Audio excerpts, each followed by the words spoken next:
सीमांचल के सभी सम्मानित वोटरगण बल्कि पूरे बिहार के वोटरों, आदाब और सलाम। मैं आपकी खिदमत में अर्ज करना चाह रहा हूं कि बिहार में तकरीबन 65 लाख लोगों का नाम वोटर लिस्ट से हटा दिया गया है। ये 65 लाख इलेक्शन कमीशन का दावा है कि ये वो लोग हैं जो लोग मर गए हैं, जिन लोगों की डबल एंट्री थी, जो लोग शिफ्ट कर गए हैं या जो लोग लापता हैं। अगर उसको आप 65 लाख को आप भागा दे दें 243 विधानसभा सीटों में से, तो तकरीबन 26 से 27 हजार फी सीट होता है एक एक विधानसभा में। लेकिन किशनगंज में हमारा कुछ ज्यादा लोगों का नाम हटा है।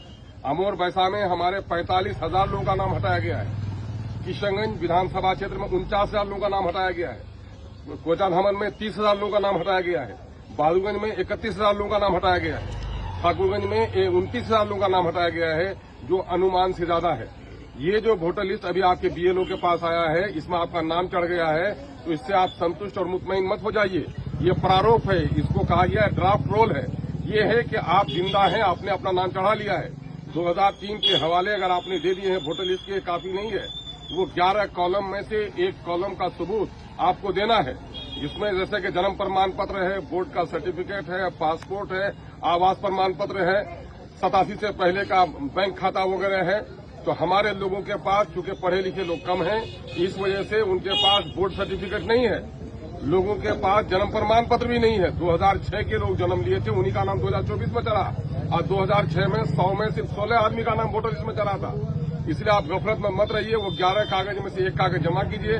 उस कागज में सबसे आसानी के साथ जो कागज जमा किया जा सकता है, वो कागज है आपका आवास प्रमाण पत्र। इसलिए आप फौरन सीओ के यहाँ पोर्टल में आप अप्लाई कीजिए और आवास प्रमाण पत्र अपना निर्गत कराइए।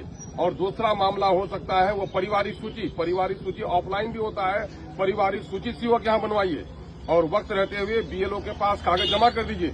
समाज के पढ़े लिखे लोग, गांव के मेंबर साहब, जो हमारे पंचायत नुमाइंदगान हैं, उनसे गुजारिश है कि आप बीएलओ के पास बैठिए कि हमारे कितने लोगों का डॉक्यूमेंट जमा हुआ, कितने लोगों का जमा नहीं हुआ है। इलेक्शन कमीशन की तरफ से ये काम बड़ा धोखे का हो रहा है कि जिनका डॉक्यूमेंट जमा हुआ है और जिनका नहीं जमा हुआ है, इस प्रारूप में उसका कोई सबूत नहीं मिलता है।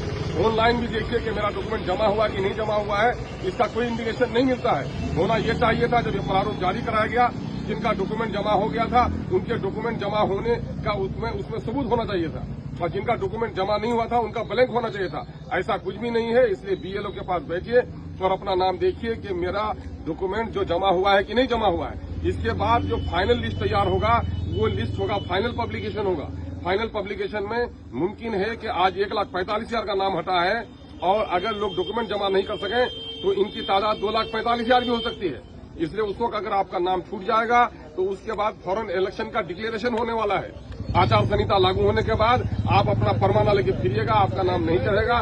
इसलिए सब काम छोड़कर सबसे पहली फुर्सत में आप लोग अपना जो बीएलओ है उसके पास जाइए कि मेरा जो सर्टिफिकेट हमने दिया था उसमें आपने सर्टिफिकेट जमा किया है कि नहीं किया है। ये धोखा है। इलेक्शन कमीशन की तरफ से जो लोग सर्टिफिकेट जमा किए उसको सबूत मिलना चाहिए था। जो लोग फॉर्म जमा किए तो फॉर्म मिलना चाहिए था। लेकिन इन लोगों ने बीएलओ ने घर में बैठकर कर दिया है। अगर फिर बैठ के कर देगा तो फिर आप लोगों में से हमारे बहुत सारे लोगों का नाम छट जाएगा, जो हमारा बड़ा नुकसान होगा। इसके लिए सचेत हो जाए।